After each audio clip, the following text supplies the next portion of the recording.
जब से प्रेम ने अपना रेस्टोरेंट खोला था तभी से वो ये समझ चुका था कि एक ही काम करने वाले लोग कैसे एक दूसरे के दुश्मन बन जाते हैं। इसी कारण किसी भी घूरती हुई नजर से अब उसे फर्क पड़ना बंद हो गया था।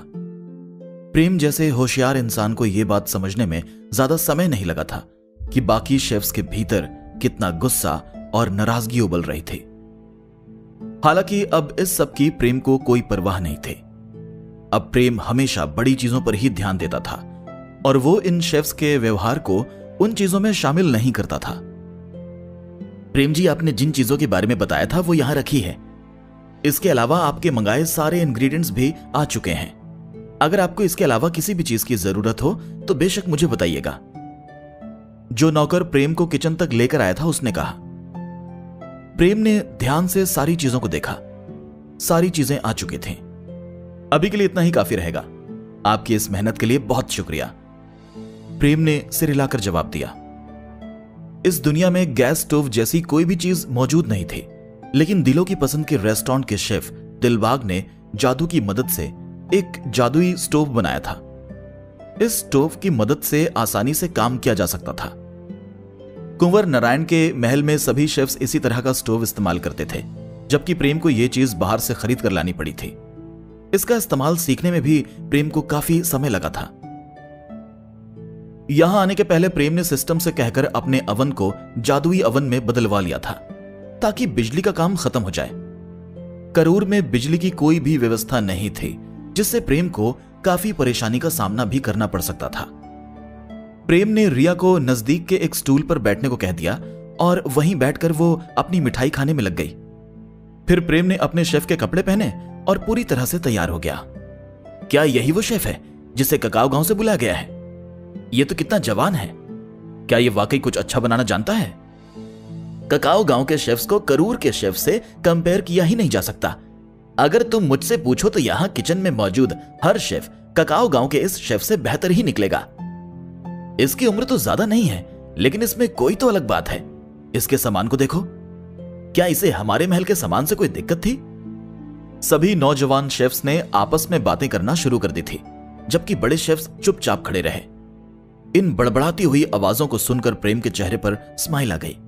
ये सभी बातें प्रेम के लिए बिल्कुल बच्चों के खेल जैसी थी, जिनसे प्रेम को जरा सा भी फर्क नहीं पड़ रहा था, बल्कि उसका तो मन हो रहा था कि वो जोरों से हंस दे। किचन में मौजूद ज्यादातर शेफ्स अधेड़ उम्र के थे, इसलिए वो नौजवान शेफ्स के जैसे कुछ भी नहीं कहना चाहते थे। लेकिन फिर भी कुछ शेफ्स नाराजगी भरी नजरों से प्रेम की तरफ देख रहे थे। ककाओ गांव का सबसे जाना माना शेफ, दिलों की पसंद रेस्टोरेंट का दिलबाग करूर से ही खाना बनाना सीख कर गया था। बस इसी कारण यहां के शेफ्स ककाओ गांव के शेफ को इतना खास नहीं मानते थे। हाँ, वो बात अलग थी कि जैसे ही प्रेम खाना बनाना शुरू करेगा तो सारा दूध का दूध और पानी का पानी अलग हो जाएगा। ये सभी काफी बड़े शेफ्स थे और उन्हें अपनी इज्जत बरकरार रखनी थी, वरना अगर वो भी प्रेम की बेइज्जती करने लगे तो उनमें और नए शेफ्स में क्या अंतर रह जाएगा। हालांकि प्रेम की डिश बनने तक वो लोग अपने आप को रोक कर रखना चाहते थे। तब तक के लिए वो नए शेफ्स को मजे लेने के लिए छोड़ रहे थे। प्रेम ने सभी मसाले बाहर निकालकर ठीक तरह से जमा लिए। फिर वो अपने पास रखी पानी की टंकी के पास गया और उससे एक मछली निकाल ली। प्रेम ने अपने चाकू की मदद से मछली को मारा और उसके कांटे वगैरह बाहर निकालने लगा। यह सारा काम पलक झपकते ही हो गया। अरे, तुमने ये देखा? यह मछली को तैयार करने का सबसे घटिया तरीका था। इस मछली में जो जो चीजें सबसे अच्छी थीं, इसने वो सारी निकाल दी। इसने तो मछली में इतने सारे कट लगा दिए हैं कि पकाते पकाते मछली का भरता बन जाएगा। ऐसे में जो डिश बनेगी वो देखने में भी भयानक होगी और खाने में भी। एक शेफ ने अपने स्टूडेंट शेफ से कहा। पूरे किचन में मौजूद शेफ्स में से यह शेफ मछली बनाने में सबसे ज्यादा माहिर था, इसीलिए उसका व्यू सभी स्टूडेंट शेफ्स के लिए काफी मायने रखता था। तो तुम ये कहना चाहते हो कि ये सब चीजें इस मछली का स्वाद बनाती हैं? अब मैं समझ गया कि तुम ढंग की मछली कभी बना ही नहीं सकते। प्रेम ने अपनी मछली को मैरिनेट करने के बाद कहा और फिर वो अपने होंठ काटकर आगे बोला, अगर ये सभी पार्ट्स इस मछली से ना निकाले जाएं तो सारे मसाले बर्बाद हो जाते हैं और साथ ही साथ मछली में से बदबू भी आती है, जिससे डिश का पूरा स्वाद तबाह हो जाता है। और मछली में लगे कट्स की अगर बात करें तो इससे मछली का स्वाद और भी बढ़ जाता है। खैर, यह सब तुम्हें बताने का कोई फायदा नहीं है। ये सारी चीजें सीखना सबके बस की बात नहीं है। प्रेम ने ज्यादा तेज आवाज में नहीं कहा था, लेकिन फिर भी पूरे किचन में सन्नाटा पसर गया। सभी शेफ्स हैरान हो गए, जबकि स्टूडेंट शेफ्स कुछ भी कहने के पहले अपने मास्टर शेफ्स के रिएक्शन का इंतजार करने लगे। वो लोग कुछ भी कहना नहीं चाहते थे, क्योंकि उन्हें डर था कि वो कुछ गलत न कह दें। मछली बनाने में एक्सपर्ट मनोज का चेहरा गुस्से से भर उठा। उसने कभी नहीं सोचा था कि प्रेम इस तरह सबके सामने उसे ऐसा जवाब देगा। ये बकवास है। मैं पिछले 30 सालों से मछली बना रहा हूं। जब मैंने शुरू में मछली बनाना शुरू किया था, तब तुम डायपर्स पहनते होगे। तुम्हें क्या लगता है कि तुम जैसे नौसिखिए से मेरा तजुर्बा कम है? मनोज ने प्रेम की तरफ उंगली दिखाकर कहा, मेहनत और लगन ही असली इज्जत के हकदार होते हैं। बेमतलब की जिद पकड़कर लगातार 30 सालों से गलत रास्ते पर चलना भी क्या तारीफ के काबिल हो सकता है? प्रेम ने स्माइल करते हुए सिर हिलाकर कहा, तुमको तो। मनोज गुस्से से कांपने लगा, लेकिन प्रेम की बेइज्जती भरे शब्द का उसके पास कोई भी जवाब नहीं था। आखिर में उसने अपना हाथ हवा में लहराया और दांत पीसते हुए बोला, तुम्हारी जुबान कुछ ज्यादा ही चलती है। चलो देखते हैं कि तुम्हारा सिर्फ मुंह ही चलता है या तुम कुछ करना भी जानते हो। प्रेम उन लोगों में से नहीं था जो किसी से भी आसानी से डर जाए। मनोज की हालत ऐसी हो गई थी कि वो किसी भी पल प्रेम का कत्ल करने के लिए भी तैयार खड़ा था, लेकिन फिलहाल मनोज कुछ भी नहीं कर सकता था। यह देखकर प्रेम को काफी राहत मिली। प्रेम को महसूस हुआ कि उसकी पिछली जिंदगी वाली कड़वी जुबान दोबारा जाग उठी थी। प्रेम ने इसके अलावा चिकन टिक्का और बटर पनीर मसाला की भी तैयारी शुरू कर दी थी। ग्रिल्ड फिश को अवन में ग्रिल किया जा रहा था, बटर पनीर मसाला कढ़ाई में पक रहा था और चिकन टिक्का भी तैयार हो रहे थे। प्रेम एक बार में 3 डिशेस एक साथ बना रहा था। पूरे किचन में अलग अलग तरह की शानदार खुशबू फैल चुकी थी। ग्रिल्ड फिश अवन में बंद थी, इसलिए उसके बारे में अभी कुछ भी कहा नहीं जा सकता था। हालांकि अब तक सभी लोग बिल्कुल चुप हो चुके थे। काम करके दिखाना लोगों को चुप कराने का सबसे बेहतर तरीका होता है। किचन में मौजूद सभी लोग या तो शेफ थे या शेफ बनने के लिए मेहनत कर रहे थे। वो लंबे समय से खाना बना रहे थे, लेकिन अभी तक उन्होंने कोई भी ऐसी डिश नहीं देखी थी जिससे उनके मुंह में पानी नहीं बल्कि उसकी जगह पूरा सैलाब आ गया हो। वो खड़े खड़े इन सभी खुशबुओं को सूंघने से खुद को रोक ही नहीं पा रहे थे। प्रेम आधी जंग तो अभी से जीत चुका था। वाह, कितनी शानदार खुशबू है। ये डिशेस तो कमाल की लग रही हैं। एक स्टूडेंट शेफ खुद को तारीफ करने से रोक नहीं पाया और बाकी स्टूडेंट्स ने भी उसकी बात से सहमत होकर सिर हिला दिया। उनमें से ज्यादातर लोग अपने पंजों पर खड़े होकर प्रेम की बनाई डिशेस देखने की कोशिश कर रहे थे और साथ ही साथ प्रेम की रेसिपीज भी जानने की कोशिश कर रहे थे। भले ही इसने 2 डिशेस अच्छी बना ली हो, लेकिन इसकी मछली फिर भी खराब ही बनेगी, मनोज ने नाक सिकोड़कर कहा, लेकिन चिंता के कारण उसने अपनी मुट्ठी बांध ली। तभी अवन में से एक घंटी बजने की आवाज आई और प्रेम ने अवन खोल दिया।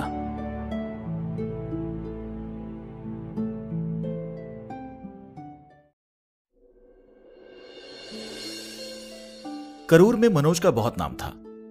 जब वो एक फिश रेस्टोरेंट में काम करता था, तब से बहुत से कस्टमर्स उसकी डिश खाने के लिए लाइन लगाकर खड़े होते थे। जितने भी लोग उस रेस्टोरेंट में आते थे, उसके लिए मनोज की डिश ही सबसे खास चीज होती थी।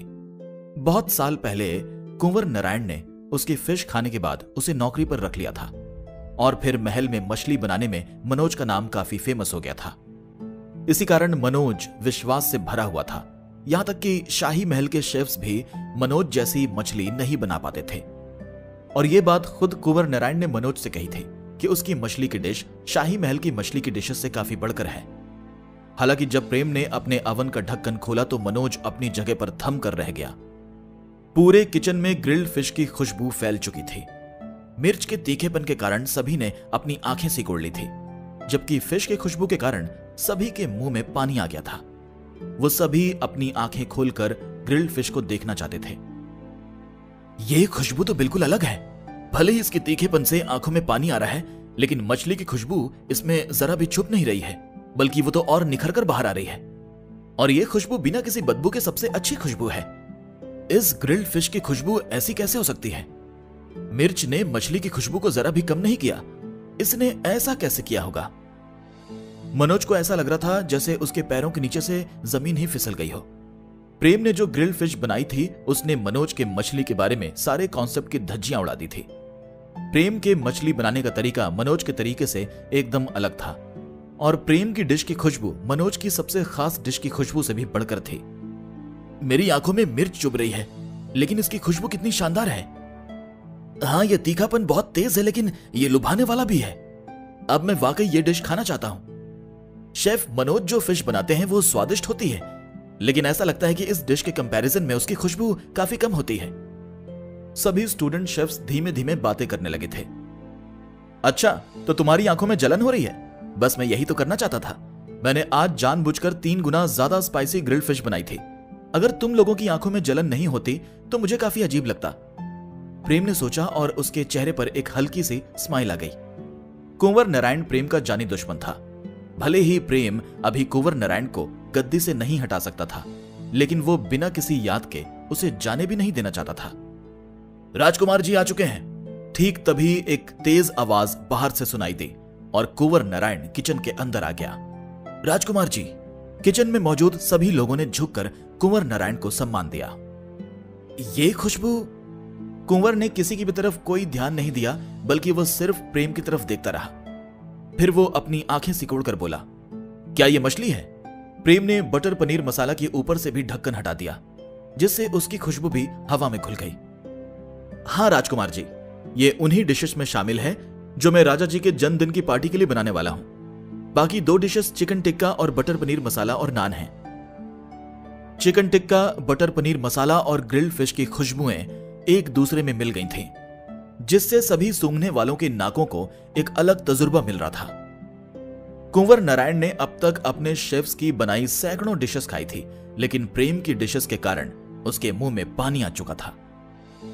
यह खुशबू उसे बहुत ही लाजवाब लग रही थी। आज तक किसी भी चीज ने कुंवर नारायण को इस तरह से नहीं लुभाया था, लेकिन अभी उसके पेट में चूहे कूदने लगे थे और वो इन डिशेस का स्वाद चखने के लिए उतावला हो गया था। यह खुशबू तो बहुत ही कमाल की है। मैं इन्हें चखकर देखना चाहूंगा कि इनका स्वाद भी इनकी खुशबू की तरह ही शानदार है या नहीं। कुंवर नारायण ने सिर हिलाकर कहा, भले ही इसकी खुशबू अच्छी आ रही है, लेकिन जरूरी नहीं कि इसका स्वाद भी अच्छा हो। इतनी ज्यादा तीखी खुशबू वाली मछली खाने के लायक ही नहीं हो सकती। मनोज ने धीमे से बड़बड़ाया। उसके भीतर विश्वास दोबारा जाग गया था। एक शेफ होने के नाते मनोज को मसालों का बहुत ही ज्यादा ज्ञान था और किसी चीज की बदबू को मसालों से दूर करना कोई बहुत बड़ा तीर मारने जैसी बात नहीं थी। हालांकि कोई भी अच्छा शेफ यह बिल्कुल नहीं चाहता था कि उसकी डिश का स्वाद मसालों के स्वाद में दबकर रह जाए, वरना उस डिश को पूरी तरह से बर्बाद माना जाता था। बाकी शेफ ने भी सहमति में सिर हिला दिया। चिकन टिक्का और बटर पनीर मसाला की तरफ ध्यान ना देते हुए सभी को बस ग्रिल्ड फिश ही लुभा रही थी, इसलिए सभी की नजरें उसी पर टिकी हुई थी। कोई भी ऐसा नहीं सोच सकता था कि इतनी ज्यादा मिर्च वाली चीज भी अच्छी लग सकती थी। प्रेम ने बाकी शेफ्स की बातों पर जरा भी ध्यान नहीं दिया। आप बाहर बैठिए राजकुमार जी, मैं अभी डिशेस लेकर आता हूं। प्रेम ने कुंवर नारायण की तरफ मुड़कर स्माइल करते हुए कहा। किचन के बाहर शेफ्स के लिए एक छोटा सा डाइनिंग हॉल था। रोज यहीं बैठकर सभी शेफ्स खाना खाते थे। हाँ बिल्कुल, कुंवर नारायण ने कहा और मुड़कर किचन से बाहर चला गया। प्रेम ने सबसे पहले बटर पनीर मसाला और नान को प्लेट में तैयार किया और एक स्टूडेंट शेफ की तरफ मुड़ गया। प्लीज, क्या तुम ये बटर पनीर मसाला और नान राजकुमार जी के लिए ले जा सकते हो? प्रेम ने कहा। वो स्टूडेंट शेफ काफी देर तक हेजिटेट हुआ, लेकिन आखिर में उसने प्लेट उठाई और किचन से बाहर चला गया। इसके बाद प्रेम ने चिकन टिक्का सजाए और दूसरे स्टूडेंट शेफ से उन्हें ले जाने को कहा। ऐसा करने के बाद प्रेम खुद स्पाइसी ग्रिल्ड फिश लेकर किचन से बाहर चला गया। चलो चलकर देखें कि राजकुमार जी इन डिशेस के बारे में क्या कहते हैं, एक शेफ ने कहा और किचन से बाहर चला गया। मैं भी तो देखूं कि वो ग्रिल्ड फिश खाने लायक है भी या नहीं, मनोज ने मुंह नाक सिकोड़ते हुए कहा और किचन से बाहर चला गया। स्टूडेंट शेफ्स को अभी इंग्रेडिएंट्स की तैयारी करनी थी, इसलिए उन्हें छोड़कर बाकी सभी किचन से बाहर डाइनिंग हॉल में चले गए।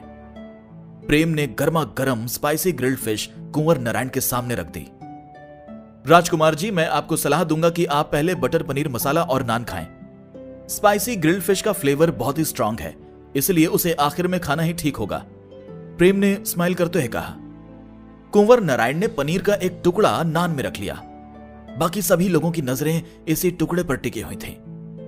कुंवर नारायण ने जैसे ही एक बाइट ली, उसे यह डिश काफी पसंद आ गई। इसके बाद कुंवर नारायण खुद को और खाने से रोक नहीं पाया। कुंवर को पहले प्रेम पर शक हो रहा था कि यही महेंद्र प्रताप है, लेकिन अब उसका शक दूर हो गया था। वो समझ चुका था कि अगर महेंद्र प्रताप इतना अच्छा खाना बनाने लगेगा तो फिर हर कोई सिरोही को उठाकर राक्षसों को भी मारने लगेगा, जो कि पूरी तरह से असंभव था। प्रेम एक अच्छा शेफ जरूर था, लेकिन वो कभी भी एक योद्धा नहीं हो सकता था। बटर पनीर मसाला और नान खाने के बाद कुंवर नारायण ने चिकन टिक्का खाना शुरू किया। कुंवर नारायण अपनी आंखें बंद करके स्माइल करते हुए चिकन टिक्का चबाता रहा। मेरे पिताजी को यह डिश जरूर पसंद आएगी, कुंवर नारायण ने स्माइल करते हुए प्रेम से कहा। इसके बाद कुंवर नारायण ने स्पाइसी ग्रिल्ड फिश की तरफ अपना निशाना साधा। यह मछली काफी स्पाइसी दिख रही है, लेकिन मैं यह जानना चाहता हूं कि नॉर्मल फिश से कितनी अलग है, कुंवर नारायण ने कहा। जैसे ही कुंवर नारायण ने स्पाइसी ग्रिल्ड फिश की एक बाइट ली, उसका पूरा चेहरा लाल हो गया। उसे ऐसा लग रहा था जैसे किसी ने उसे आग के कुएं में ढकेल दिया हो।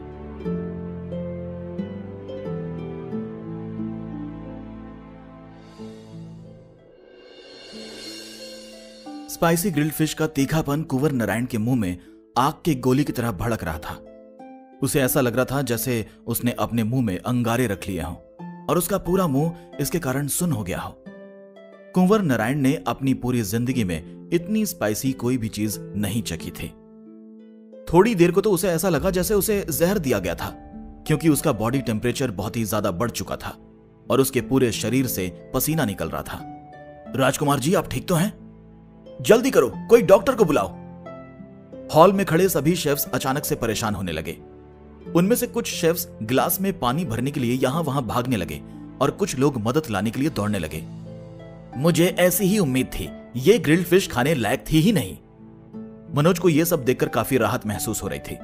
भले ही राजकुमार ने प्रेम की शुरुआती 2 डिशेस की तारीफ कर दी थी, लेकिन मनोज को मालूम था कि जब तक राजकुमार को मछली पसंद नहीं आती, तब तक इस महल में उसकी जगह बरकरार थी।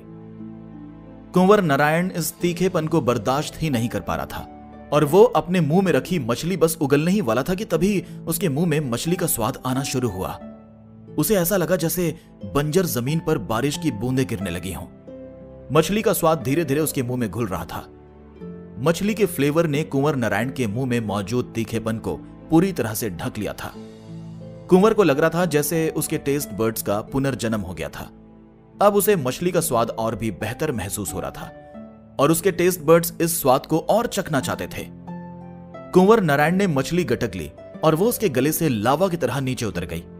उसके तन बदन में गर्मी दौड़ गई थी और अब उसे काफी रिलैक्स्ड और कंफर्टेबल महसूस होने लगा था। उसे ऐसा लग रहा था जैसे वो गर्म पानी में नहा रहा हो। मछली के एक छोटे से टुकड़े से ही कुंवर नारायण को यह भूचाल महसूस हो गया था, जिससे उसे दर्द और खुशी दोनों एक साथ मिली थी। खाने को लेकर यह उसकी जिंदगी का सबसे अलग तजुर्बा था। उसका गला अभी भी जल रहा था और उसकी जीभ भी अभी सुन्न थी, लेकिन अब कुंवर नारायण का हाथ उसका साथ नहीं दे रहे थे। उसने मछली का एक टुकड़ा और उठा लिया था और उसे अपने मुंह में रख लिया था। भले ही मछली का फ्लेवर तीखेपन को दबा रहा था, लेकिन हर बाइट के साथ उसके मुंह में आग के गोले बरस रहे थे। इस सब के बाद भी वो खुद को स्पाइसी ग्रिल्ड फिश खाने से रोक नहीं पा रहा था और वो लगातार स्पाइसी ग्रिल्ड फिश खाता रहा। रुको रुको, लगता है राजकुमार जी इस मछली का आनंद ले रहे हैं, एक शेफ ने कहा और यहां वहां भागने वाले शेफ्स वहीं रुक गए। कुंवर नारायण का पूरा चेहरा लाल हो चुका था, लेकिन फिर भी वो ग्रिल्ड फिश खाता रहा। शेफ्स कुंवर नारायण के चेहरे को देख रहे थे। उन्होंने कभी भी कुंवर नारायण को किसी भी डिश में इतना खोया हुआ नहीं देखा था। ये कैसे, आखिर ये कैसे हो सकता है? मनोज ये देखकर हैरान रह गया। वो अपनी जगह पर गिरने ही वाला था कि तभी उसके एक स्टूडेंट ने उसे संभाल लिया। जब मनोज को इस महल में नौकरी पर रखा गया था, तब राजकुमार रोज ही उसकी बनाई मछली खाते थे, लेकिन अब राजकुमार उसकी बनाई मछली को बस जरा सा ही चखने लगे थे। कई बार तो उसकी बनाई मछली जैसे ही किचन से बाहर जाती थी, वैसे ही वापस भी आ जाती थी। राजकुमार उसे छूते भी नहीं थे। मनोज ऐसे मौकों पर मौसम को दोष देता था। उसे ऐसा लगता था कि ऐसे मौसम में राजकुमार को ज्यादा भूख नहीं लगती थी, लेकिन जिस हिसाब से कुंवर नारायण अभी मछली का स्वाद ले रहे थे, उससे मनोज का यह भ्रम भी दूर हो गया था कि यह सब मौसम का खेल नहीं था। ऐसा जानने के बाद मनोज गहरे दुख में डूब गया। अब मनोज समझ चुका था कि उसका सामान बांधने का वक्त आ चुका था। फिलहाल बाकी सभी शेफ्स का भी यही हाल था। इतने ज्यादा तीखेपन के बावजूद भी राजकुमार ग्रिल्ड फिश के स्वाद में डूबे हुए थे। बस इतनी ही बात बाकी शेफ्स के लिए यह जाहिर करने के लिए काफी थी कि यह ग्रिल्ड फिश कमाल की थी।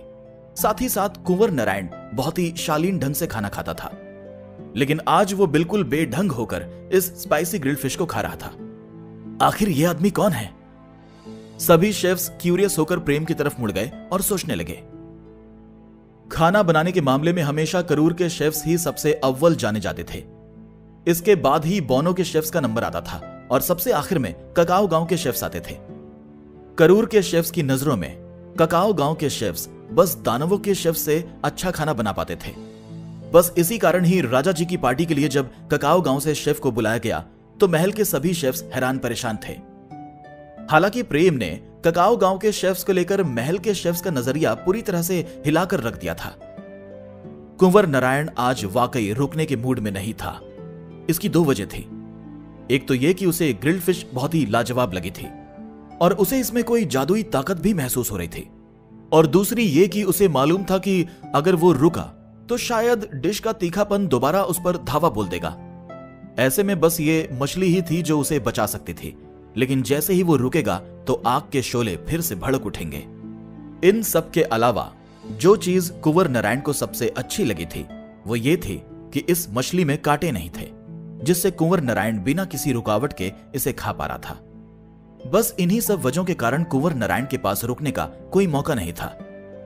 जब मछली पूरी तरह से खत्म हो गई तब जाकर कुंवर नारायण रुका। फिर उसने पानी का ग्लास लेकर पास में खड़े एक नौकर की तरफ हाथ हिलाया और एक बार में ही पूरा ग्लास खाली कर दिया।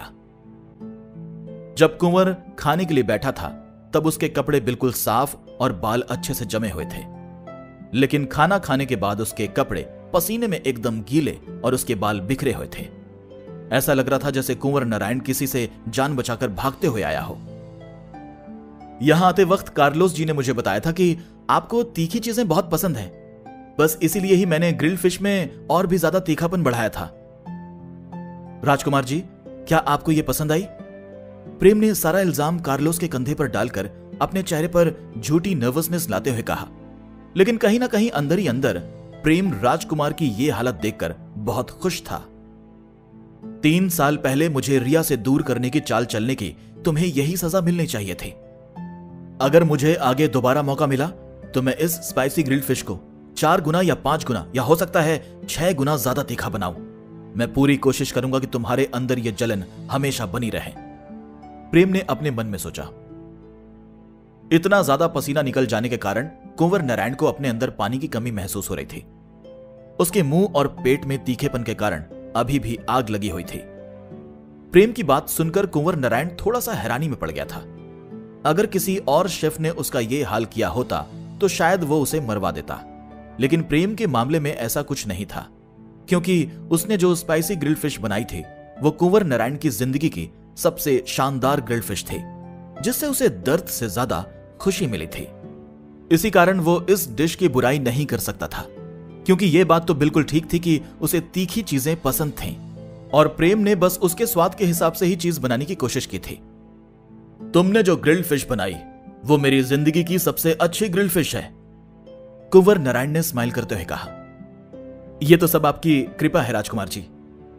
अगर आपको यह वाकई पसंद आई तो अगले कुछ दिनों तक मैं रोज आपके लिए ऐसे ही ग्रिल्ड फिश बना सकता हूं। आज पहली बार प्रेम ने अपने मन की बात जैसी की तैसी कह दी थी। वो वाकई कुंवर नारायण को रोज ये ग्रिल्ड फिश खिलाना चाहता था, ताकि जब वो यहां से वापस ककाओ गांव लौटे तो कुंवर नारायण के पास अपनी एक अमिट छाप छोड़कर जाए। अब तुम जाकर अपनी बेटी के साथ खाना खा सकते हो। मैं तुम्हारे रुकने की व्यवस्था कर दूंगा, और अब तुम अगले 2 दिनों में होने वाली बर्थडे पार्टी पर अपना पूरा ध्यान लगा सकते हो, कुंवर नारायण ने खड़े होकर कहा और हॉल से बाहर चला गया।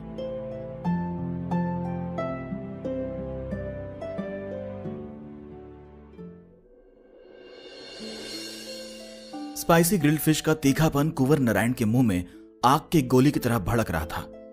उसे ऐसा लग रहा था जैसे उसने अपने मुंह में अंगारे रख लिए हों और उसका पूरा मुंह इसके कारण सुन्न हो गया हो। कुंवर नारायण ने अपनी पूरी जिंदगी में इतनी स्पाइसी कोई भी चीज नहीं चखी थी। थोड़ी देर को तो उसे ऐसा लगा जैसे उसे जहर दिया गया था, क्योंकि उसका बॉडी टेम्परेचर बहुत ही ज्यादा बढ़ चुका था और उसके पूरे शरीर से पसीना निकल रहा था। राजकुमार जी, आप ठीक तो हैं? जल्दी करो, कोई डॉक्टर को बुलाओ। हॉल में खड़े सभी शेफ्स अचानक से परेशान होने लगे। उनमें से कुछ शेफ्स गिलास में पानी भरने के लिए यहां वहां भागने लगे और कुछ लोग मदद लाने के लिए दौड़ने लगे। मुझे ऐसी ही उम्मीद थी, ये ग्रिल्ड फिश खाने लायक थी ही नहीं। मनोज को यह सब देखकर काफी राहत महसूस हो रही थी। भले ही राजकुमार ने प्रेम की शुरुआती 2 डिशेस की तारीफ कर दी थी, लेकिन मनोज को मालूम था कि जब तक राजकुमार को मछली पसंद नहीं आती तब तक इस महल में उसकी जगह बरकरार थी। कुंवर नारायण इस तीखेपन को बर्दाश्त ही नहीं कर पा रहा था और वो अपने मुंह में रखी मछली बस उगलने ही वाला था कि तभी उसके मुंह में मछली का स्वाद आना शुरू हुआ। उसे ऐसा लगा जैसे बंजर जमीन पर बारिश की बूंदें गिरने लगी हों। मछली का स्वाद धीरे धीरे उसके मुंह में घुल रहा था। मछली के फ्लेवर ने कुंवर नारायण के मुंह में मौजूद तीखेपन को पूरी तरह से ढक लिया था। कुंवर को लग रहा था जैसे उसके टेस्ट बर्ड्स का पुनर्जन्म हो गया था। अब उसे मछली का स्वाद और भी बेहतर महसूस हो रहा था और उसके टेस्ट बर्ड्स इस स्वाद को और चखना चाहते थे। कुंवर नारायण ने मछली गटक ली और वो उसके गले से लावा की तरह नीचे उतर गई। उसके तन बदन में गर्मी दौड़ गई थी और अब उसे काफी रिलैक्स्ड और कंफर्टेबल महसूस होने लगा था। उसे ऐसा लग रहा था जैसे वो गर्म पानी में नहा रहा हो। मछली के एक छोटे से टुकड़े से ही कुंवर नारायण को यह भूचाल महसूस हो गया था, जिससे उसे दर्द और खुशी दोनों एक साथ मिली थी। खाने को लेकर यह उसकी जिंदगी का सबसे अलग तजुर्बा था। उसका गला अभी भी जल रहा था और उसकी जीभ भी अभी सुन्न थी, लेकिन अब कुंवर नारायण का हाथ उसका साथ नहीं दे रहे थे। उसने मछली का एक टुकड़ा और उठा लिया था और उसे अपने मुंह में रख लिया था।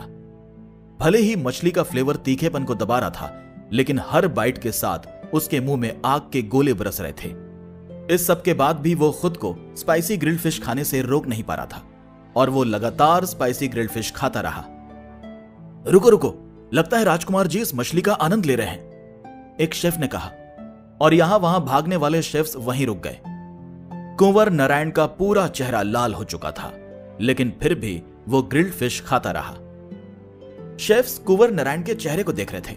उन्होंने कभी भी कुंवर नारायण को किसी भी डिश में इतना खोया हुआ नहीं देखा था। ये कैसे? आखिर ये कैसे हो सकता है? मनोज ये देखकर हैरान रह गया। वो अपनी जगह पर गिरने ही वाला था कि तभी उसके एक स्टूडेंट ने उसे संभाल लिया।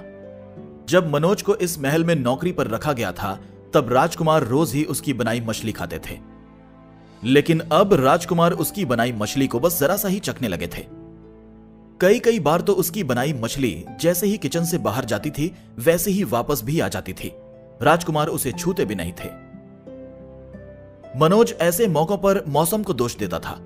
उसे ऐसा लगता था कि ऐसे मौसम में राजकुमार को ज्यादा भूख नहीं लगती थी, लेकिन जिस हिसाब से कुंवर नारायण अभी मछली का स्वाद ले रहे थे, उससे मनोज का यह भ्रम भी दूर हो गया था कि यह सब मौसम का खेल नहीं था।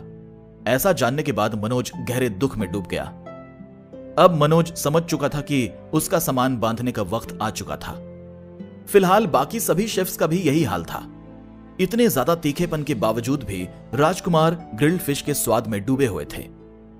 बस इतनी ही बात बाकी शेफ्स के लिए यह जाहिर करने के लिए काफी थी कि यह ग्रिल्ड फिश कमाल की थी। साथ ही साथ कुंवर नारायण बहुत ही शालीन ढंग से खाना खाता था, लेकिन आज वो बिल्कुल बेढंग होकर इस स्पाइसी ग्रिल्ड फिश को खा रहा था। आखिर यह आदमी कौन है? सभी शेफ्स क्यूरियस होकर प्रेम की तरफ मुड़ गए और सोचने लगे। खाना बनाने के मामले में हमेशा करूर के शेफ्स ही सबसे अव्वल जाने जाते थे। इसके बाद ही बोनो के शेफ्स का नंबर आता था और सबसे आखिर में ककाओ गांव के शेफ्स आते थे। करूर के शेफ्स की नजरों में ककाओ गांव के शेफ्स बस दानवों के शेफ से अच्छा खाना बना पाते थे। बस इसी कारण ही राजा जी की पार्टी के लिए जब ककाओ गांव से शेफ को बुलाया गया तो महल के सभी शेफ्स हैरान परेशान थे। हालांकि प्रेम ने ककाओ गांव के शेफ्स को लेकर महल के शेफ्स का नजरिया पूरी तरह से हिलाकर रख दिया था। कुंवर नारायण आज वाकई रुकने के मूड में नहीं था।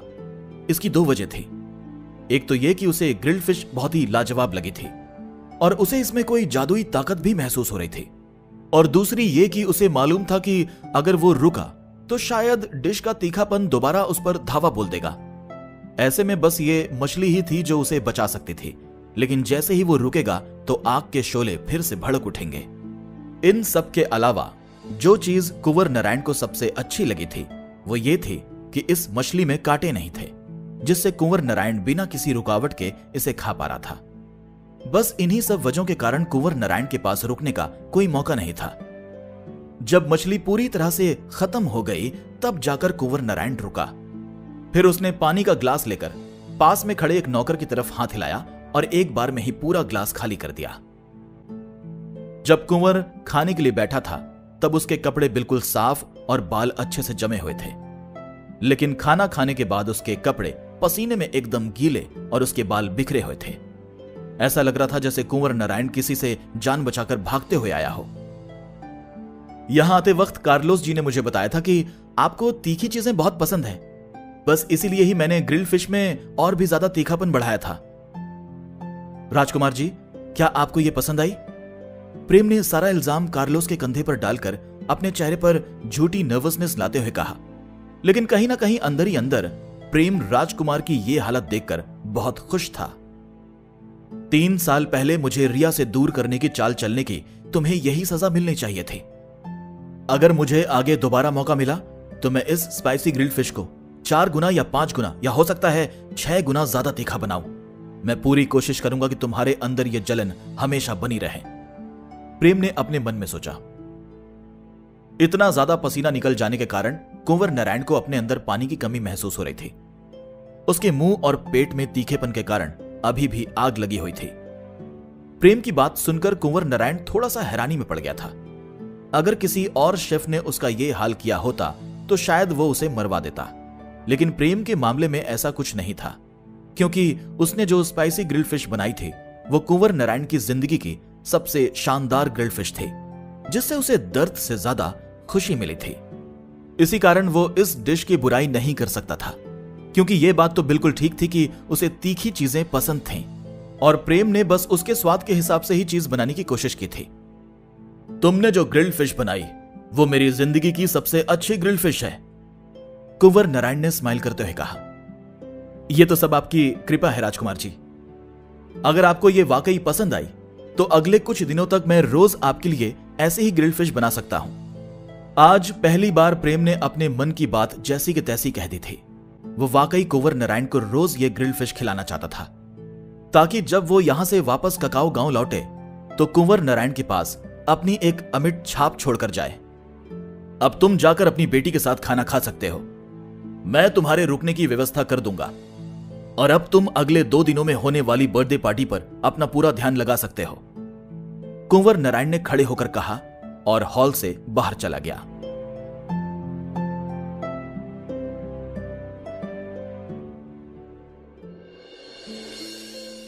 कुंवर नारायण के चले जाने के बाद मनोज खुद को स्पाइसी ग्रिल्ड फिश चखने से रोक नहीं पाया और तभी उसे एहसास हुआ कि यह ग्रिल्ड फिश वाकई इतनी लाजवाब थी कि वो पूरी जिंदगी में भी ऐसी मछली नहीं बना पाता। मनोज ने अपने बर्ताव के लिए प्रेम से माफी भी मांगी। कुछ देर बाद प्रेम ने मनोज को सलाह दी कि उसे मछली की जगह अब चिकन बनाना शुरू कर देना चाहिए, और उसने बाकी शेफ्स को भी बताया कि वो बस राजा जी की पार्टी के लिए ही खाना बनाने आया है। इसके बाद वो यहां से वापस जाकर ककाओ गांव में अपना रेस्टोरेंट चलाएगा। इसके बाद प्रेम और रिया खाने के लिए बैठ गए और खाना खाने के बाद वो आराम करने के लिए चले गए। उस रात बिस्तर पर लेटने के साथ ही प्रेम को नींद लग गई और सुबह जब तक नौकर ने दरवाजा नहीं खटखटाया तब तक प्रेम सोता ही रहा। प्रेम ने उठकर सबसे पहले कुंवर नारायण के लिए ब्रेकफास्ट बनाया। जब वो वापस अपने कमरे में लौटा तो अमित वहां पहले से ही मौजूद था। फिर अमित, प्रेम, रिया और अगली डकलिंग ने अपना ब्रेकफास्ट किया और वो सभी वफादारों की बिल्डिंग की तरफ जाने के लिए तैयार हो गए, क्योंकि अमित का कुछ सामान वहां पर छूट गया था। वहां पहुंचकर अमित ने वफादारों की बिल्डिंग के प्रेसिडेंट रतन के नए स्टूडेंट करतार को रिया से मुकाबला करने की चुनौती दी। करतार की उम्र सिर्फ 12 साल की थी और अभी से वो 5वें लेवल का मैजिशियन बन चुका था, जो कि वफादारों की बिल्डिंग में सबसे कम उम्र में यह काबिलियत हासिल करने का रिकॉर्ड था। इस लड़की को जादू सीखते हुए अभी 2 महीने भी नहीं हुए हैं और तुम मेरे स्टूडेंट से इसका मुकाबला कराना चाहते हो? रतन ने रिया की तरफ देखकर कहा। ये तुम्हारे स्टूडेंट को भी वैसे ही हरा देगी जैसे इसने स्कूल कंपटीशन में उन नमूनों को हराया था। अमित ने अपने होंठ काटकर कहा। फिर उसने अपनी जेब से एक नीला पत्थर निकाला और बोला, मैं चाहता हूं कि मैं रिया को इनाम के तौर पर ये वाटर स्पिरिट स्टोन दूं। अगर वो हार जाती है तो तुम ये रख सकते हो, लेकिन अगर तुम्हारा स्टूडेंट हार गया तो तुम्हें मुझे फायर स्पिरिट लोटस देना होगा। अमित के हाथ में वाटर स्पिरिट स्टोन देखकर रतन की आंखों में चमक आ गई। पहले उसने अमित की तरफ देखा और बाद में रिया की तरफ देखकर थोड़ा हेजिटेट हुआ। ठीक है, तो ऐसा ही होगा, रतन ने सिर हिलाकर कहा। ये हुई ना बात। अमित ने स्माइल करते हुए वाटर स्टोन को एक तरफ रख दिया।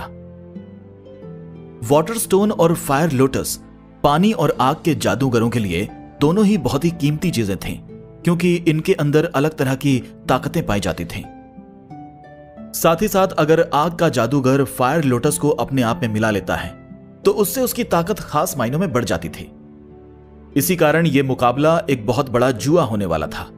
वफादारों की बिल्डिंग में 9 तरह के लेवल थे और हर लेवल पर एक अलग पावर लेवल की चुनौती थी। जैसे जैसे लेवल बढ़ता था वैसे वैसे चुनौतियां कठिन होती जाती थीं। इसीलिए इस मुकाबले को लड़ाई की जगह उन्हीं चुनौतियों का सामना करते हुए जीतने का प्लान बनाया गया। पहले लेवल पर बचने की ताकत देखी जाती थी, दूसरे लेवल पर स्पिरिचुअल ताकत देखी जाती थी, तीसरे पर मैजिक कंट्रोल टेस्ट होता था और चौथे पर इंटरमीडिएट मंत्र की परीक्षा होती थी और पांचवें पर प्रकट करने वाले मंत्र और ताकत डालने वाले मंत्र की चुनौती थी। मुकाबला शुरू हो गया था और करतार हर 10 सेकंड में अपना लेवल पार करता जा रहा था और वो ऐसा करते हुए चौथे लेवल पर भी पहुंच गया था। रिया को पहला लेवल पार करने में 61 सेकंड्स लगे, लेकिन इसके बाद अगले 1 सेकंड में उसने अगला लेवल पार किया और 3 सेकंड्स में तीसरा लेवल पार करते हुए रिया 70 सेकंड बाद चौथे लेवल के पार निकल चुकी थी। रिया ने 60 सेकंड्स के बाद मुकाबला शुरू किया था और वो 10 सेकंड में ही 4 लेवल पार करके आगे निकल गई थी। रिया ने 80 सेकंड्स में ही 5वां लेवल भी पार कर लिया, जबकि करतार 80 सेकंड्स के बाद 5वें लेवल में गया था। रिया ट्रायल रूम से निकलने ही वाली थी कि तभी उसे अंदर से किसी की आवाज सुनाई दी, जिसके बाद रिया एक कमरे में घुस गई। धीमी रोशनी के एक कमरे में इशिता एक कुर्सी हाथ में लेकर मोटे विश्वजीत के सिर पर उसे मार रहे थे। थोड़ी ही देर बाद इशिता की नजरें रिया पर और रिया की नजरें इशिता पर टिकी रह गईं। अरे तुम कौन हो प्यारी लड़की, और तुम यहां कैसे आई? इशिता ने रिया से पूछा। रिया की आंखों में चमक बढ़ती ही जा रही थी। उसने अभी तक जो सबसे सुंदर बॉनी देखी थी वो श्रुति थी, लेकिन इशिता उसे और भी ज्यादा सुंदर लग रही थी। मैं तो बस यहां से गुजर रही थी, रिया ने जवाब दिया। क्या तुम मेरे साथ इस मोटे को मारोगी? इशिता ने रिया से पूछा। हां, मुझे बहुत मजा आएगा ऐसा करने में, रिया ने खुश होकर कहा। तुमने मुझ पर इतनी जल्दी विश्वास कैसे कर लिया? तुम्हें यह नहीं लगा कि मैं बुरी हो सकती हूं? इशिता ने पूछा। पापा ने कहा था कि 2 लोगों की लड़ाई में गंदे दिखने वाले ही बुरे होते हैं, और आप तो कितनी सुंदर हो, इसलिए आप बुरी नहीं हो सकती, रिया ने सीरियस होकर कहा। इसके बाद रिया और इशिता तब तक विश्वजीत को कुर्सी से पीटती रहीं जब तक कि वो बेहोश नहीं हो गया। अब मुझे चलना चाहिए। वैसे तुम्हारा नाम क्या है नन्ही लड़की? इशिता ने पूछा। उधर करतार को 5वें लेवल पार करने में समय लग रहा था और रिया के 5वें लेवल को पार करने की अनाउंसमेंट पहले ही हो चुकी थी। इसका मतलब साफ था कि अमित फायर लोटस जीत चुका था। ठीक तभी रतन अपनी जेब से एक पत्थर निकालते हुए कहा, कैसा रहेगा अगर तुम्हारी स्टूडेंट और करतार के बीच सीधी भिड़ंत करवाई जाए? अगर तुम जीत गए तो फायर लोटस के साथ साथ मैं तुम्हें फ्लेम क्रिस्टल भी दूंगा। फ्लेम क्रिस्टल देखकर अमित की आंखों में तुरंत चमक आ गई और उसने कहा, ठीक है, मुझे तुम्हारी शर्त मंजूर है। रिया कुछ कहने ही वाली थी कि तभी उसे अपने पापा की बताई बात याद आ गई। वो अपना असली नाम किसी को भी नहीं बता सकती थी, इसलिए उसने आगे कहा, मेरा नाम प्रिया है। प्रिया? इशिता ये नाम सुनकर हैरान रह गई।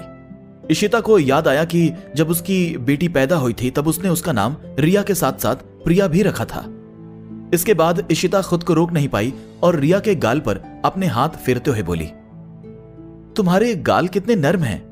पापा कहते हैं कि रोज मलाई लगाने से गाल नर्म हो जाते हैं, रिया ने स्माइल करते हुए कहा। प्रिया, तुम्हारे पापा कौन हैं और तुम्हारी मां का नाम क्या है? इशिता ने पूछा। इशिता को लग रहा था कि भले ही प्रिया किसी की भी बेटी हो, वो प्रिया को किडनैप कर लेगी और जब भी उसका मूड खराब होगा तो वो प्रिया के गाल खींचकर अपना मूड ठीक कर लेगी। मेरे पापा बहुत अच्छे शेफ हैं और उनका नाम प्रेम प्रताप है। वो बहुत अच्छा खाना बनाते हैं। रिया ने स्माइल करके आगे कहा। मेरी मां चांद पर रहती हैं और वो हमेशा मुझे वहां से देखती रहती हैं। प्रेम प्रताप, प्रिया। रिया की बात सुनकर इशिता की आंखों में चमक आ गई। ठीक तभी बाहर से किसी के कदमों की आहट सुनाई दी। आखिर ये किसकी आहट थी? क्या अब इशिता और प्रेम एक दूसरे से दोबारा मिलने वाले थे?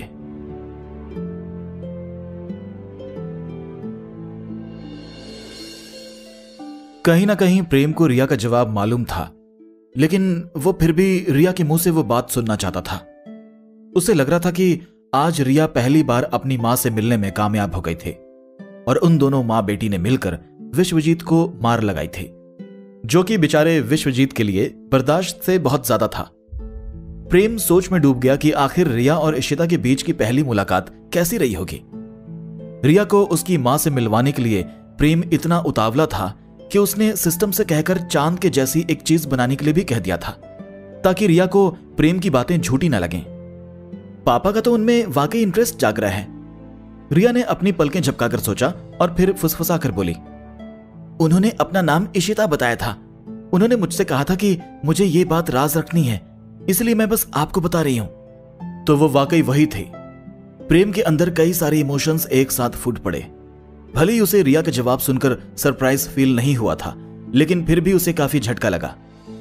महेंद्र प्रताप की यादों में इशिता की सारी यादें मिट चुकी थी, इसलिए कहीं ना कहीं इशिता प्रेम के लिए भी अजनबी बन चुकी थी।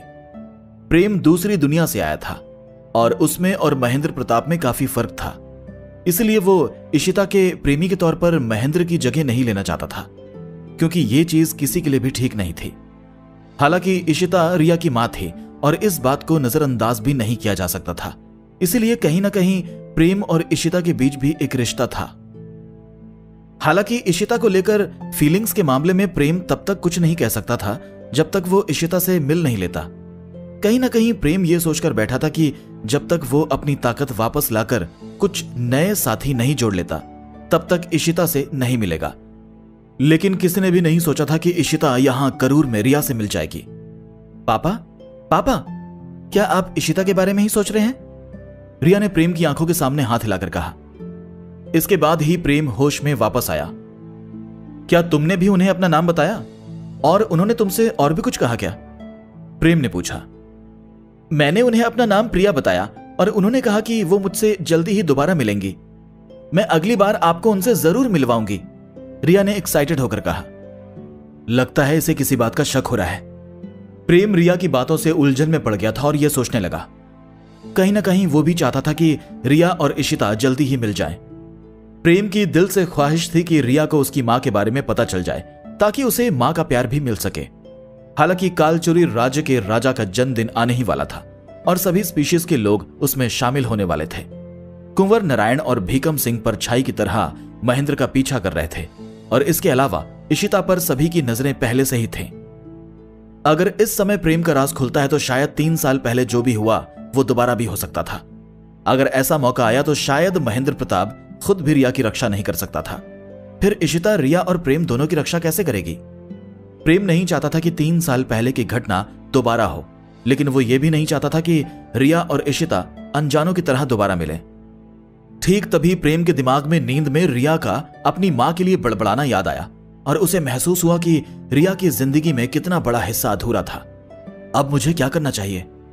प्रेम के दिमाग में एक ही ख्याल लगातार चलता रहा। तुम उन्हें आंटी बुला सकते हो, प्रेम ने रिया से कहा। प्रेम नहीं चाहता था कि रिया बिना किसी रिश्ते के इशिता का नाम ले। पापा, अगर मैं उन्हें आंटी कहूंगी तो उन्हें लगेगा कि वो बहुत बूढ़ी हो गई हैं। रिया ने नाम में सिर हिलाकर आगे कहा। मुझे तो उन्हें बड़ी दीदी कहना चाहिए। अगर मैं उनसे आंटी कहूंगी तो वो मुझे पसंद नहीं करेंगी। प्रेम ने कुछ बोलने के लिए अपना मुंह खोला, लेकिन उसे कोई जवाब समझ में नहीं आया। किसने सोचा था कि रिया किसी लड़की का दिल इतने अच्छे से पढ़ना जानती होगी? हालांकि अगर इसे मालूम नहीं है कि इशिता ही इसकी मां है, तो फिर ये मुझे इशिता से मिलवाना क्यों चाहती है? प्रेम ने सोचा। रिया ने प्रेम की आंखों में चलने वाले इस सवाल को देख लिया। पापा, चांद बहुत दूर है वहां से मम्मी को निकलना बहुत ही कठिन होगा, है ना? मुझे लगता है कि जब मैं पढ़ाई करने के लिए जाती हूँ तब आप बहुत अकेले पड़ जाते होंगे। फिर ऐसे में आपके लिए अगर मैं एक लड़की ढूंढ दूं तो कैसा रहेगा? वो आपके साथ रहेंगी और जब मैं पढ़ाई करने के लिए जाऊंगी तो वो मेरी जगह आपका ख्याल रख पाएंगी।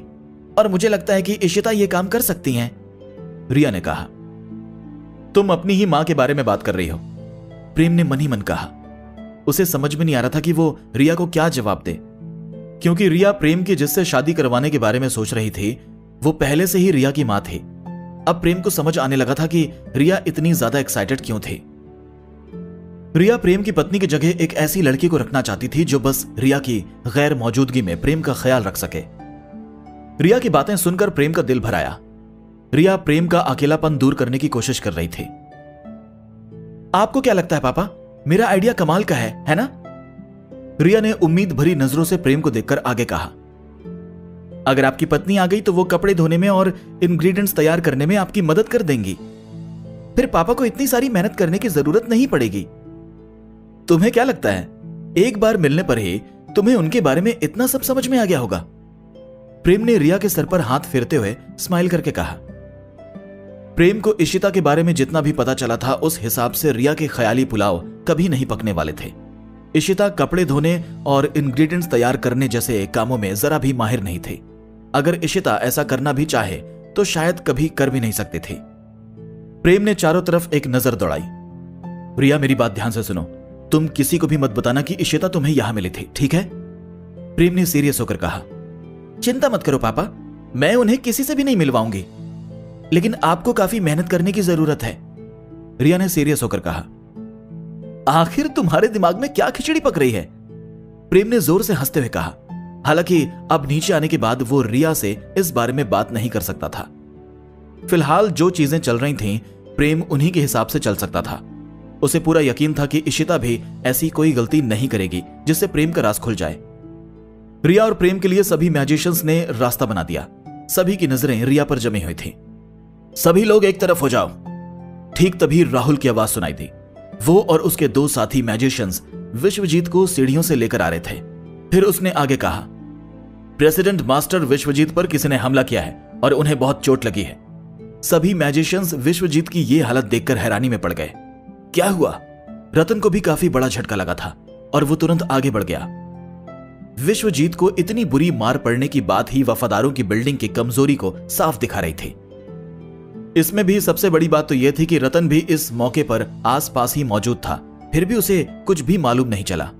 तुम इसके घाव जल्दी भरो, जल्दी, रतन ने तुरंत कहा। एक जादूगर आगे आया और उसने हीलिंग मैजिक करना शुरू कर दिया। विश्वजीत के पूरे शरीर को नीली रोशनी ने ढक लिया और उसके घाव धीरे धीरे भरने लगे। मुंह से खून निकलने के बाद विश्वजीत ने अपनी आंखें खोल ली। सबसे पहले उसकी नजर रिया पर ही पड़ी और उसकी आंखें खुली की खुली रह गईं। नहीं नहीं नहीं, चेहरे पर बिल्कुल मत मारना, विश्वजीत ने जोर से चिल्लाकर कहा।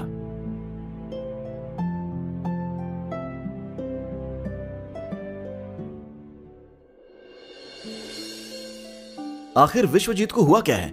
इसका यह हल किसने बनाया? ऐसा लगता है जैसे इसे किसी ने कुर्सी से पीटा है, लेकिन विश्वजीत तो कितना ताकतवर है, उसके साथ ऐसा कैसे हो सकता है? कहीं ऐसा तो नहीं कि किसी लड़की को छेड़ रहा हो और उसने ही इसका यह हल कर दिया हो, क्योंकि विश्वजीत हमेशा लड़कियों को छेड़ता रहता है। अगर ऐसी बात है तो इसके साथ यही होना चाहिए था। अगर मैं वहां होता तो मैं भी यही करता।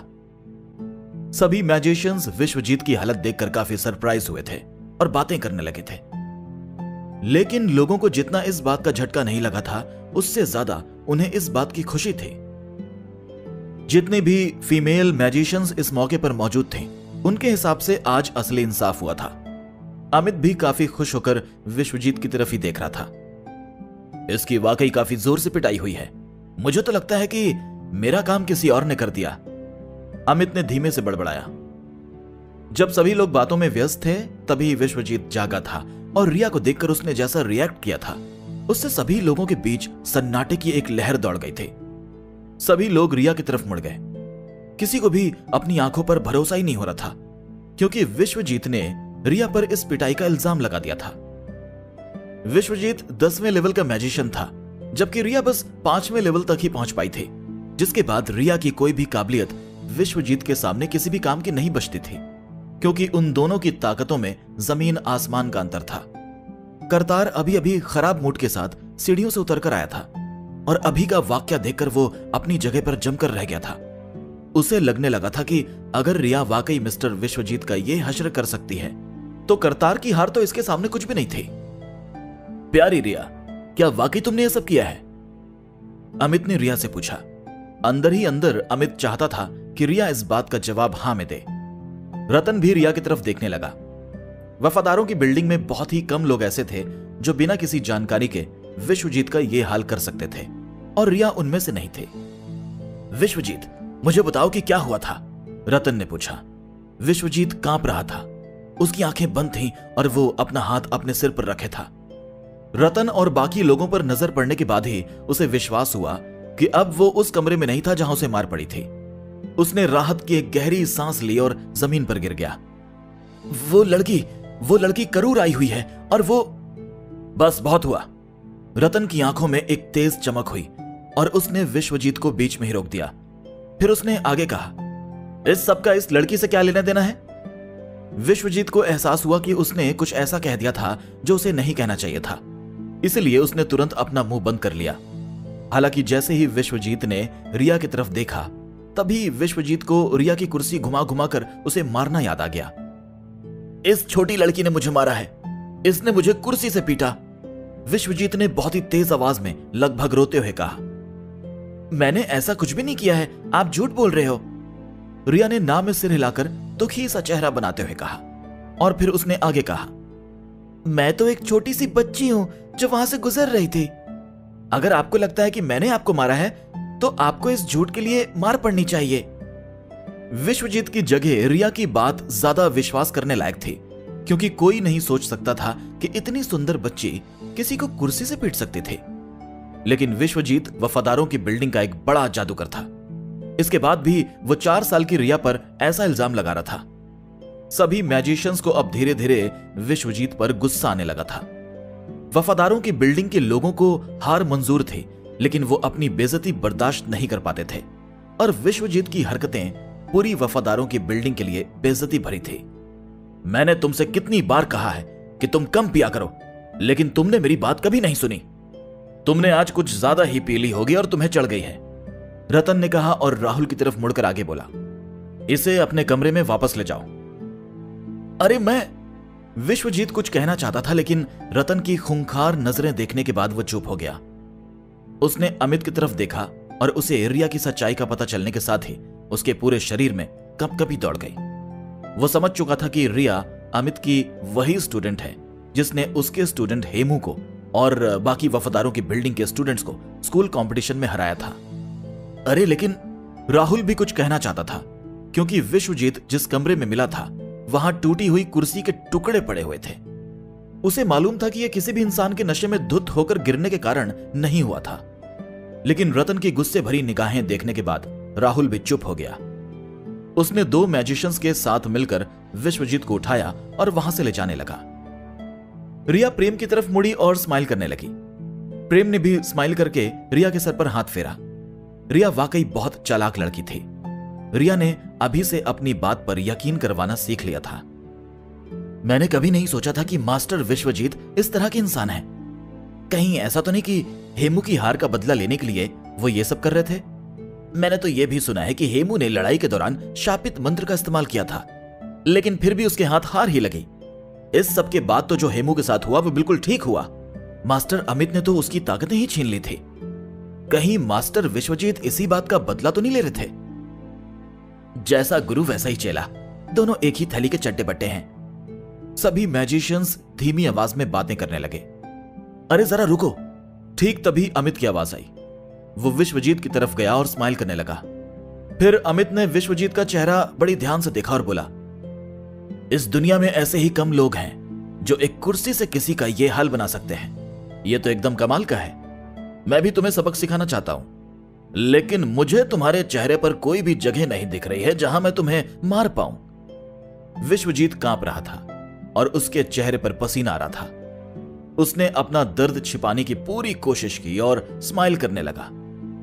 मास्टर अमित, मैंने सुना था कि आप वफादारों की बिल्डिंग आए हैं। और मैं आपसे ठीक से मिल भी नहीं पाया। मैं गलती से सीढ़ियों से गिर गया था, मुझे माफ करना, अभी मुझे बहुत दर्द हो रहा है। विश्वजीत ने कहा। तुम्हें दर्द हो रहा है? तुम्हारी खाल तो करूर की दीवारों जितनी मोटी थी ना, फिर तुम्हें दर्द कैसे हो सकता है? अमित ने स्माइल करते हुए कहा और विश्वजीत के चेहरे की खाल जोर से पकड़ ली। विश्वजीत का चेहरा पूरी तरह से उतर गया था और वो करीब करीब बेहोशी की हालत में चला गया था। हालांकि इतने के बाद भी वो स्माइल करने की कोशिश करता रहा। ये इतना भी दर्द नहीं कर रहा है? विश्वजीत ने कहा। ये दर्द नहीं कर रहा है? इसका मतलब तुम कहना चाहते हो कि मैं कितना बूढ़ा हो गया हूं? अब मुझ में इतनी भी ताकत नहीं है कि तुम्हें इससे दर्द हो? अमित ने कहा और विश्वजीत की खाल को घुमा दिया, जिससे विश्वजीत का चेहरा इतना सूज गया कि उसे पहचानना भी मुश्किल हो गया। विश्वजीत इतनी जोर से चिल्लाया कि पूरी बिल्डिंग में उसकी आवाज सुनाई दी। बस बहुत हुआ अमित, ये वफादारों की बिल्डिंग है, यहां तुम अपनी मर्जी से कुछ भी नहीं कर सकते। रतन ने अपना हाथ ऊपर उठाकर कहा और एक पानी का हाथ अमित को पकड़ने के लिए आगे चला गया। भाड़ में जाओ। अमित ने उस पानी के हाथ को जोरदार चांटा मारा और अमित का हाथ जाकर सीधा विश्वजीत के चेहरे पर पड़ा। विश्वजीत का चिल्लाना बंद हो गया और वो तुरंत ही बेहोश हो गया। इस सब को एक मुकाबले से ही निपटना ठीक रहेगा। मेरी स्टूडेंट तुम्हारे स्टूडेंट को मसल कर रख देगी। अमित ने स्माइल करते हुए रतन से कहा।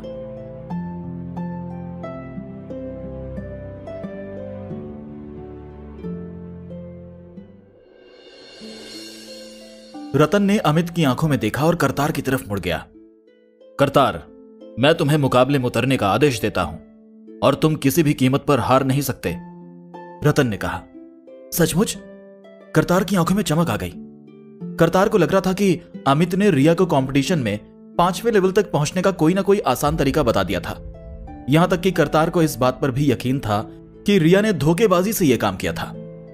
हालांकि सीधी भिड़त में करतार को पूरा भरोसा था कि वो रिया को हराकर अपनी खोई हुई इज्जत वापस कमा सकता था।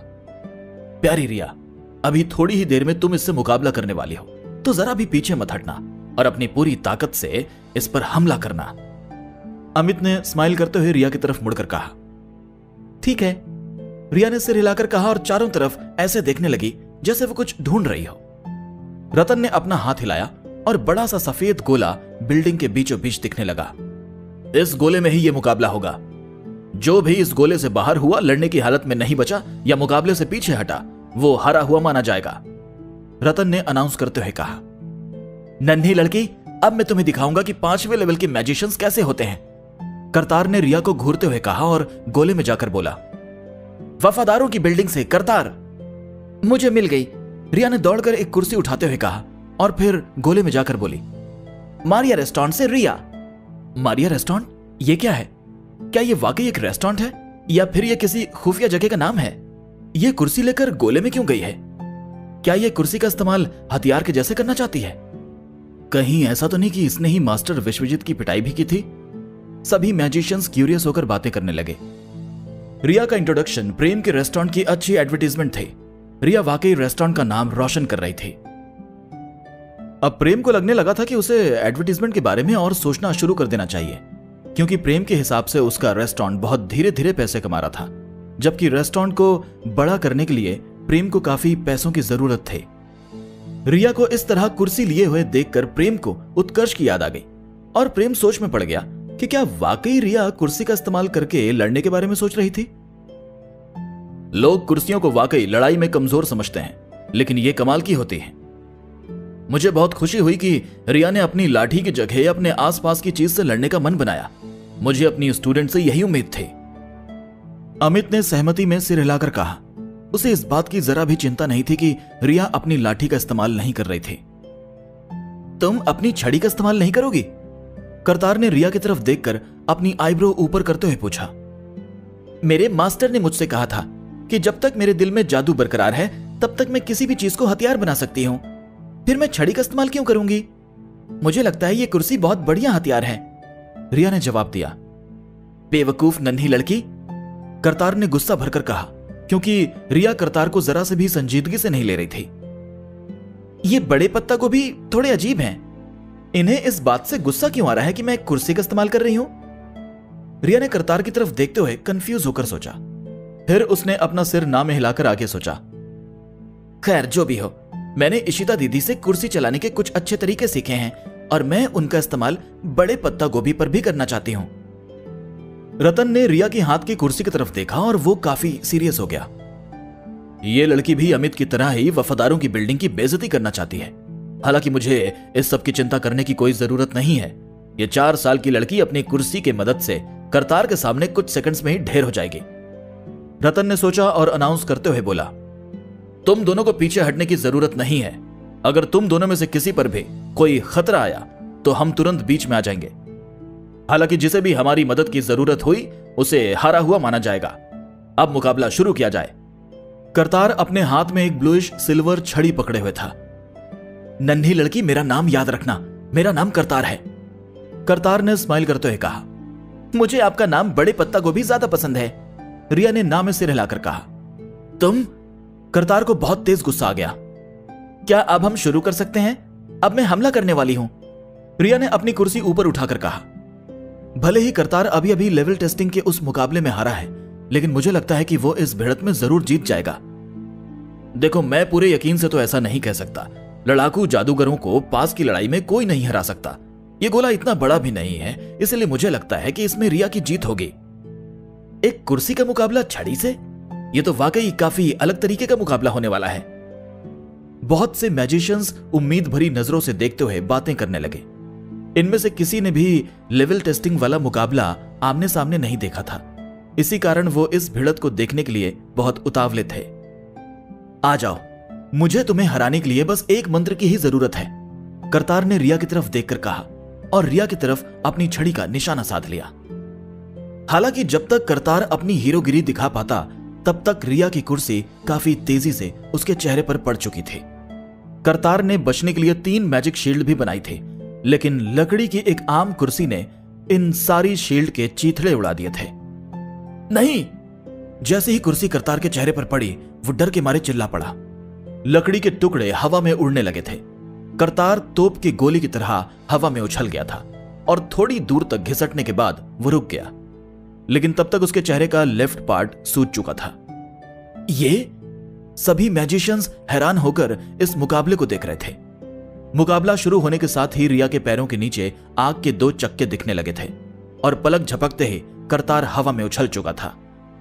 अब मुझे विश्वजीत की बात पर भरोसा हो रहा है, एक मैजिशियन ने डर भरी आवाज में कहा। रिया ने जिस ताकत और रफ्तार से हमला किया था, उससे एक 7वें लेवल के मैजिशियन को भी आसानी से धूल चटाई जा सकती थी। बाकी मैजिशियंस ने भी इस मैजिशियन की बात की सहमति में सिर हिला दिया। क्या करतार ऐसे ही हार जाएगा? सभी मैजिशियंस करतार को देखकर उलझन में पड़ गए। अगर करतार 4 साल की लड़की के एक ही हमले से हार गया और इस बात की खबर बाहर फैल गई तो वफादारों की बिल्डिंग की इज्जत मिट्टी में मिल सकती थी। करतार एकदम भौचक्का रह गया था।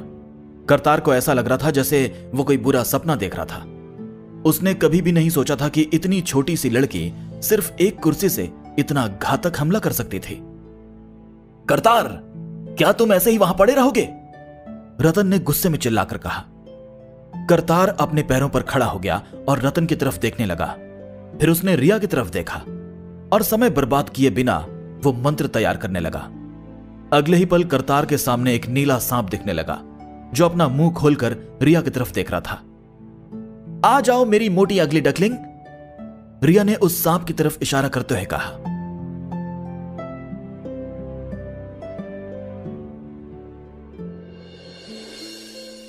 जब बड़ा सा सांप दिखा था तब ज्यादातर मैजिशियंस को लग रहा था कि मुकाबला करतार की तरफ ही मुड़ गया था, क्योंकि वो सांप 5वें लेवल का था। लेकिन ठीक तभी एक नारंगी गेंद जैसी चीज हवा में दिखी और सीधे सांप के ऊपर जाकर गिर गई, जिससे करतार भी उसके नीचे दब गया। इसके बाद मुकाबले का नतीजा सभी के सामने था। जब सभी ने करतार को बेहोशी की हालत में देखा तो चारों तरफ गहरा सन्नाटा छा गया। अरे बाप रे! सभी मैजिशियंस के अंदर से यही बात निकल रही थी। अगली डकलिंग प्रेम की गोद में बैठी थी और अपनी आंखें खोलकर इस नारंगी गेंद जैसी चीज को देख रही थी। तो प्रकट करने वाला जादू ऐसे किया जाता है? प्रेम भी रिया का जादू देखकर हैरान था। कहीं ना कहीं उसे खुशी भी हो रही थी कि रिया ने उसे प्रकट नहीं किया था। एक लंबे सन्नाटे के बाद जादूगरों के बीच हलचल शुरू हो गई। सभी लोग इस हमले की ताकत के बारे में बातें कर रहे थे।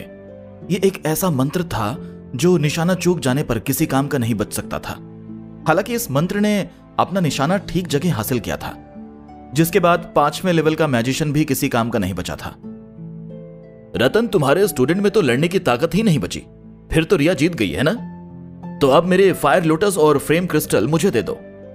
अमित ने स्माइल करते हुए रतन की तरफ मुड़कर कहा। रतन का चेहरा डूबा जा रहा था। उसने अपना हाथ आगे बढ़ाया और फायर लोटस और फ्लेम क्रिस्टल उसके हाथ में दिखने लगे। उसने ये दोनों चीजें अमित की तरफ उछाल दी। इस लड़की ने तो बस धोखाधड़ी की है, ये कभी आगे नहीं बढ़ पाएगी, रतन ने कहा। अमित ने दोनों चीजें पकड़ ली और उन्हें देख लिया। अब भले ही मेरी स्टूडेंट आगे कुछ कर पाए या नहीं, लेकिन मुद्दा यह है कि वो वफादारों की बिल्डिंग के सारे स्टूडेंट्स को मिट्टी में मिला सकती है। इसके अलावा मैं तुम्हारा शुक्रिया अदा करना चाहता हूं कि तुमने मुझे कीमती चीजें दी, अमित ने स्माइल करते हुए कहा। अमित, तुमने वफादारों की बिल्डिंग में कई साल गुजारे हैं, इसके बाद भी तुम हमें अपना दुश्मन बनाना चाहते हो, रतन ने गुस्से में आकर कहा। देखो, मुझे इस बात से बिल्कुल भी कोई फर्क नहीं पड़ता कि मैं यहां कितने सालों तक था। मुझे बस इतना मालूम है कि जैसा मैंने सोचा था यह जगह अब वैसी नहीं रही, अमित ने कहा और सारे मैजिशियंस की तरफ मुड़कर आगे बोला। साथ ही साथ मेरी एक आदत और भी है। अगर कोई मेरी चीज मुझसे छीनकर उसे बर्बाद कर देता है तो मैं उस चीज को पूरी तरह से तबाह करके वैसी ही नई चीज बना देता हूं। सारे लोग अचानक से चुप हो गए। सभी मैजिशियंस काफी उलझन के साथ खड़े रहे। रतन ने कुछ बोलने के लिए अपना मुंह खोला, लेकिन फिर वो चुप हो गया। रिया प्रेम की तरफ चलकर आई और अगली डकलिंग के गाल खिलाने लगी। क्या तुमने वो देखा अगली डकलिंग? तुम अभी जिस तरह से खा रही हो, अगर ऐसी ही खाती रही तो तुम भी एक दिन वैसे ही बन जाओगी, और अगर ऐसा हुआ तो मैं तुम्हें यहां वहां फेंक कर सिर्फ बुरे लोगों को मारने का काम करूंगी, रिया ने कहा। अगली डकलिंग ने अपने दिमाग में खुद को यहां वहां फेंके जाने की बात सोची और दुखी होकर ना में सिर हिलाने लगी। चलो अब चलें, प्यारी रिया और प्रेम, अमित ने प्रेम और रिया की तरफ मुड़कर कहा और स्माइल करते हुए आगे बोला। तुमने तो आज कमाल ही कर दिया। अमित और उसके बाकी साथी वफादारों की बिल्डिंग से चले गए, जिसके बाद रतन बहुत ही परेशान दिखने लगा। अब यहां देखने के लिए कुछ भी नहीं बचा है, रतन ने कहा और अपना हाथ ऊपर करके पानी की रस्सी बना ली।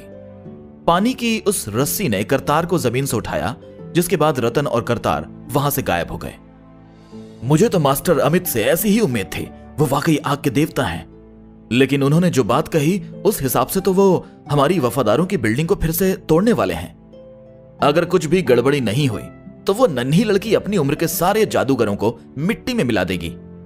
मुझे तो ऐसा लगता है जैसे उसकी उम्र के बाकी लोग अभी बस खिसकना ही सीख रहे हैं, जबकि वो अभी से दौड़ना सीख चुकी है।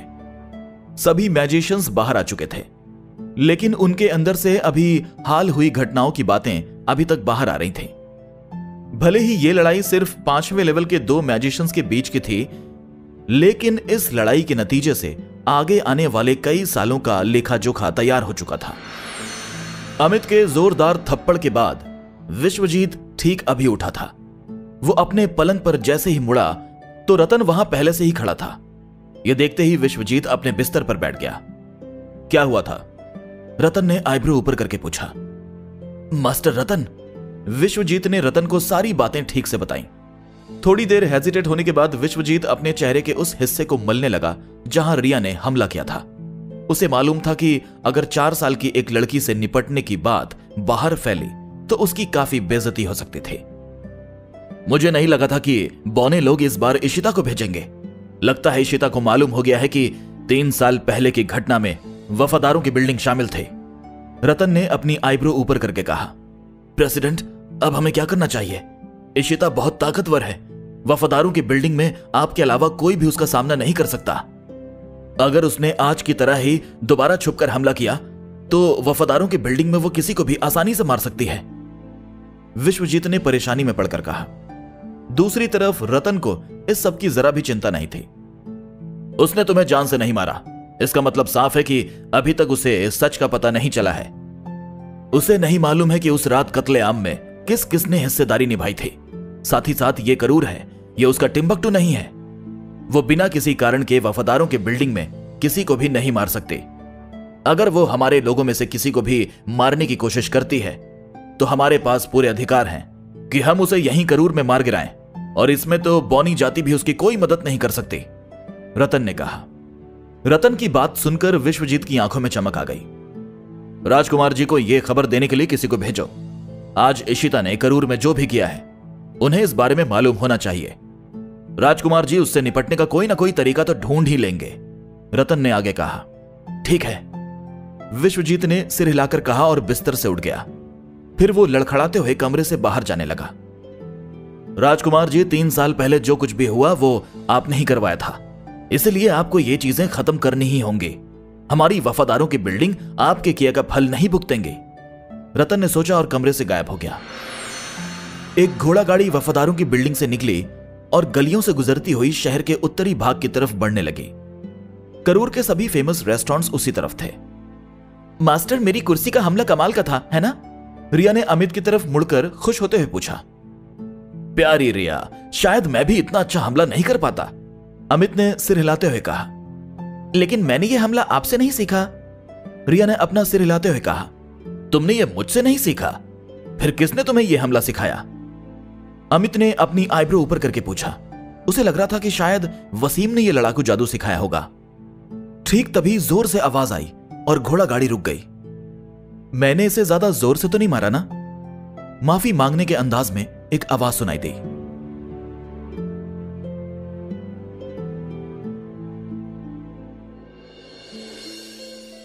ऐसा लग रहा था जैसे घोड़ा गाड़ी किसी चीज से टकराकर रुक गई थी। प्रेम ने तुरंत ही रिया को कसकर पकड़ लिया था। बाहर की आवाज से समझ में आ रहा था कि गाड़ी चलाने वाला ढेर हो चुका था। अरे, यह आवाज तो जानी पहचानी से लग रही है, अमित ने आईब्रो ऊपर करके कहा। प्रेम ने जब रिया को कसकर पकड़ा तो अगली डकलिंग पीछे ही छूट गई थी और गाड़ी के अचानक रुकने पर वो सीधा गाड़ी के बाहर गिरी थी। ये तो इशिता दीदी हैं। रिया ने जैसे ही घोड़ा गाड़ी के बाहर से आई आवाज को पहचाना, उसने कहा और घोड़ा गाड़ी के पर्दे खोल दिए। इशिता? प्रेम घोड़ा गाड़ी के आगे की तरफ देखने लगा। सफेद कपड़े पहनकर एक बौनी लड़की घोड़ा गाड़ी के ठीक सामने खड़ी थी और अगले डकलिंग को गोदी में पकड़ी थी। अगली डकलिंग डर के मारे गेंद जैसी सिकुड़ गई थी और क्यूरियस होकर इशिता की तरफ देख रही थी। सूरज की रोशनी इशिता पर जैसे ही चमकी, इशिता और भी सुंदर दिखने लगी। इशिता के बाल उसके कंधे तक आ रहे थे और हवा के झोंकों की वजह से उड़ रहे थे। ऐसा लग रहा था जैसे जन्नत से कोई परी उतर आई हो। इशिता का चांद जैसा दिखने वाला सुनहरा सिंबल भी उसे बहुत ही खास बना रहा था। इशिता ठंड के बाद वसंत आने पर खिलने वाले नए फूल की तरह लग रही थी और उसकी एक झलक पाते ही प्रेम का दिल धड़कने लगा था। क्या इसे ही प्यार कहते हैं? प्रेम ने आईब्रो ऊपर करके सोचा। इशिता के बारे में महेंद्र प्रताप की यादें धुंधली हो चुकी थीं और अब इन यादों का प्रेम पर कोई भी असर नहीं होता था। इसी कारण आज पहली बार वो इशिता के रूप को देख रहा था। आज पहली बार इशिता प्रेम की दुनिया में शामिल हुई थी। इशिता को देखकर प्रेम के मन में सितार बजने लगे थे। ये इतनी मोटी है, ये बिल्कुल एक गेंद की तरह लग रही है। अगर मैं इसे पकाकर खाऊंगी तो ये काफी डिलीशियस लगेगी, है ना? इशिता ने अगली डकलिंग की तरफ देखकर कहा। नहीं, आप अभी इसे पकाकर नहीं खा सकती इशिता दीदी। अगली डकलिंग बड़ी होकर बहुत सुंदर हंस बनने वाली है और मेरे पापा ने मुझसे कहा था कि इसके बाद ही वो खाने में अच्छी लगेगी। रिया ने ना में सिर हिलाते हुए सीरियस होकर कहा। क्या सचमुच ऐसा है? ये गेंद जैसी दिखने वाली चीज बड़ी होकर हंस बन जाएगी और फिर ये खाने में और भी अच्छी लगेगी? इशिता ने हैरानी में पड़कर पूछा। हाँ, वाकई पापा ने मुझे एक ऐसी कहानी भी सुनाई थी जिसके आखिर में एक लड़की भूख के कारण मर जाती है। रिया ने सिर हिलाते हुए सहमति जताई। ओह अच्छा, ऐसी बात है। ठीक है, फिर तब तक इंतजार करते हैं, इशिता ने भी सिर हिलाकर कहा। ठीक है, रिया ने अगली डकलिंग को वापस लेते हुए कहा। अगली डकलिंग दुख भरी आवाज में रोने लगी। उसे यह समझ ही नहीं आ रहा था कि आखिर उसने ऐसा क्या किया था जो उसे यह सजा मिल रही थी। प्रेम ने यह देखकर अपने चेहरे पर हाथ रख लिया। इशिता रिया की मां ही थी, इसलिए दोनों बिल्कुल एक जैसी ही बातें करती थीं। ये तो वाकई तुम ही हो इशिता, इसलिए ही मुझे तुम्हारी आवाज जानी पहचानी सी लगी थी, अमित ने स्माइल करते हुए कहा और आगे पूछा। आज तुमने ही वफादारों की बिल्डिंग में घुसकर विश्वजीत को मार लगाई थी, है ना? हाँ, मैंने ही यह काम किया था सफेद दाढ़ी वाले दादाजी। आप बहुत दिनों बाद मिले हो, इशिता ने सिर हिलाकर अमित से कहा और मुट्ठी बांधकर आगे बोली। आज करूर में मेरा पहला दिन है, तो खुद को खुश करने के लिए मैंने किसी को मारने के बारे में सोचा और फिर मुझे उसे मारने में काफी मजा आया। मुझे भी उसे पीटने में काफी मजा आया था। आज सुबह ही मैंने उसे तमाचा मारा था और उसके बाद मुझे काफी राहत महसूस हुई। अमित ने सिर हिलाकर कहा और कंफ्यूज होकर आगे पूछा, अच्छा ये तो बताओ कि तुम रिया को कैसे जानती हो? रिया? अमित की बात सुनकर इशिता की आंखों में चमक आ गई और वो सोचने लगी, इसका नाम रिया है और इसने मुझे अपना नाम प्रिया बताया था। इसके बाल भी बिल्कुल मेरी बेटी की तरह ही हैं। क्या ये वाकई एक कोइंसिडेंस है? वो ऐसा है कि प्रेम ने इशिता की जगह अमित की बात का जवाब देने के बारे में सोचा, लेकिन उसे कुछ भी समझ में नहीं आया। रिया अपनी मां के लिए तड़प रही थी और शायद इशिता का भी यही हाल था। इसीलिए प्रेम अब इन दोनों का मिलना रोकना नहीं चाहता था। इशिता प्रेम की तरफ मुड़कर देखने लगी। वो प्रेम में महेंद्र प्रताप की झलक ढूंढने की कोशिश कर रही थी। इशिता ने देखा कि प्रेम काफी सुंदर है, लेकिन वो महेंद्र से काफी अलग है। यहां तक कि प्रेम की आंखें भी महेंद्र से अलग हैं। किसी की आंखें सीधा उसकी आत्मा तक पहुंचा सकती हैं, इसीलिए आंखें कभी भी झूठ नहीं बोलती। प्रेम और महेंद्र की बस ऊंचाई ही एक जैसी थी, जबकि महेंद्र प्रेम से काफी तंदुरुस्त था। ये महेंद्र है या नहीं? कहीं ऐसा तो नहीं कि महेंद्र ने छुपने के लिए खुद को पूरी तरह से बदल लिया हो? इशिता के दिमाग में ढेर सारे सवाल एक साथ चलने लगे। फिर बड़ी मुश्किल से इशिता ने प्रेम से अपना ध्यान हटाया और अमित की तरफ मुड़कर बोली, जब मैं विश्वजीत को पीट रही थी तब रिया से मिली थी और रिया ने भी इस काम में मेरी मदद की थी। हाँ, मैंने भी उन्हें पीटा था। अब आप समझ गए मास्टर अमित? मैंने कुर्सी से हमला करना इशिता दीदी से ही सीखा था, आपसे नहीं। रिया ने खुश होकर सिर हिलाते हुए कहा। इसके बाद रिया ने घोड़ा गाड़ी चलाने वाले की तरफ देखा और फिर जमीन पर पड़े लकड़ी के टुकड़ों को देखकर बोली, इशिता दीदी, क्या आपने घोड़ा गाड़ी वाले को भी कुर्सी से मारा है? वो मैंने सोचा नहीं था कि यह इतना कमजोर निकलेगा। इशिता ने गाड़ी वाले को देखकर माफी मांगने के अंदाज में जीभ बाहर निकालते हुए कहा, हम लोग तो खाऊ गली जा रहे थे, लेकिन अब हमारे पास गाड़ी चलाने के लिए कोई नहीं है। अब हम क्या करें? रिया ने चिंता जताते हुए कहा, तुम लोग खाऊ गली जा रहे थे? मुझे भी वहीं जाना है। अब बस हमें गाड़ी चलाने के लिए किसी की जरूरत है। रिया की बात सुनकर इशिता की आंखें खुशी से चमक उठी थी। इसके बाद सभी प्रेम की तरफ देखने लगे। इशिता ने जैसे ही प्रेम को देखा तो उसे महेंद्र और अपनी पहली मुलाकात याद आ गई। मैं बौनों की राजकुमारी इशिता हूं। मैं तुम्हें आदेश देती हूं कि तुम ये गाड़ी चलाओ और हमें खाऊ गली ले चलो, इशिता ने अजीब ढंग से कहा। मैं इस बात के लिए मना करना चाहता हूं, लेकिन मुझे अंदर से खुशी क्यों हो रही है? प्रेम के मन में कई सारे इमोशंस एक साथ आने लगे और उसे इशिता का आदेश भी जाना पहचाना लगा। प्रेम को लगा जैसे वो जोरू का गुलाम हो और हमेशा से इशिता की बातें मानता हुआ आया हो। नहीं नहीं, ऐसा नहीं हो सकता। मैं जोरू का गुलाम कभी नहीं बन सकता, बल्कि पति के तौर पर मुझे इसकी बातें कम ही माननी चाहिए। रुको जरा। प्रेम ने अपने ख्यालों से बाहर निकलने के लिए अपना सिर हिलाया और मना करने के अंदाज में बोला, मैं एक शेफ हूं, कोई गाड़ी चलाने वाला नहीं हूं। तो तुम मेरी गाड़ी नहीं चलाना चाहते? इशिता ने प्रेम की आंखों में देखकर कहा। हाँ बिल्कुल, ये चलाएंगे ना। पापा तो गाड़ी चलाने में माहिर हैं। चलो अब जल्दी करो इशिता दीदी, गाड़ी में बैठ जाओ। इसके पहले कि प्रेम कुछ भी कह पाता, रिया ने उसकी जगह जवाब दे दिया। फिर उसने प्रेम के हाथ में कोहनी मारी और फुसफुसा कर बोली, पापा अगर आप दीदी को मना करोगे तो वो कभी भी आपको पसंद नहीं करेंगी। प्रेम रिया की तरफ मुड़ा और उसने अपना मुंह खोला, लेकिन उसके पास रिया की बात का कोई भी जवाब नहीं था। चलिए गाड़ी में बैठ जाइए राजकुमारी जी, प्रेम ने कहा।